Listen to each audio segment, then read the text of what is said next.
escrever que o PT morreu, eu teria escrito o PT morreu. Eu não tenho nenhuma razão, nenhuma necessidade de falar as coisas pela metade.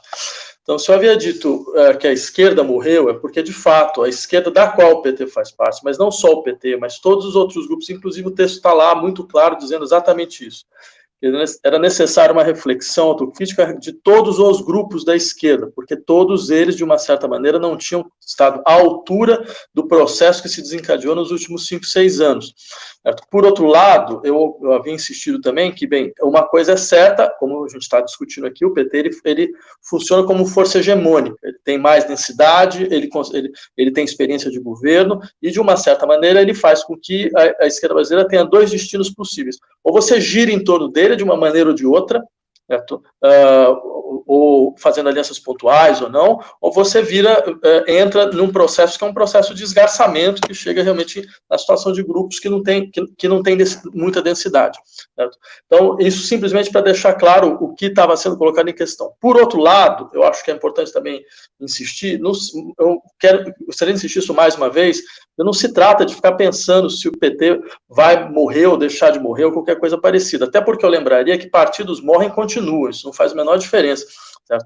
Quer dizer, você morrer no sentido de que aquela capacidade que você tem de fazer a sociedade sonhar com um horizonte diferente, não só sonhar, mas ser capaz, acreditar na sua força, na sua potência, de produzir mudanças estruturais, isso pode desaparecer de uma maneira muito clara. Eu poderia dizer, pessoal, o SPD alemão morreu, enquanto algum horizonte de transformação estrutural da sociedade alemã, mas ele está lá, ele participa de eleição, ele tem densidade, isso não significa absolutamente nada do ponto de vista político. Certo? O que eu estava tentando insistir, acho que aí isso vem na questão de 2013, é até que ponto a esquerda brasileira ainda tem capacidade de forçar a imaginação social desse país. Quer dizer, veja que coisa interessante, a gente está aqui discutindo, de uma certa maneira, a questão da esquerda ou não, mas eu volto a insistir em quem tem clareza de qual é o programa econômico que a esquerda quer para esse país. E o que ela quer exatamente? O que ela quer? Ela quer, de uma certa maneira, preservar a estrutura de produção do sistema capitalista, ou ela quer fazer uma modificação? Mas que tipo de modificação? Criar ou modificar estruturas do capitalismo monopolista, até que ponto? Porque ela ficou há 13 anos e não fez nada nesse sentido.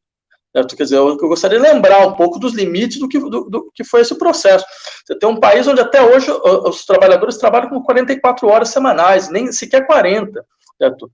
Dentro de uma coalizão onde você tinha uma força sindical enorme. Certo? Você tem um país onde até hoje você não conseguiu organizar um processo de imposto sobre grandes fortunas, que poderia ser importante para a gente no combate à academia hoje. Isso não foi nem proposto dentro do Congresso.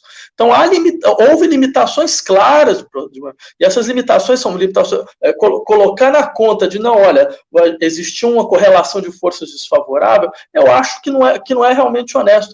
A gente estava falando de um governo que tinha 85% de aprovação popular. Isso nunca mais vai existir nesse país. Se você chega nesse momento e não consegue forçar, bem, o Bolsonaro com 30% de aprovação força muito mais.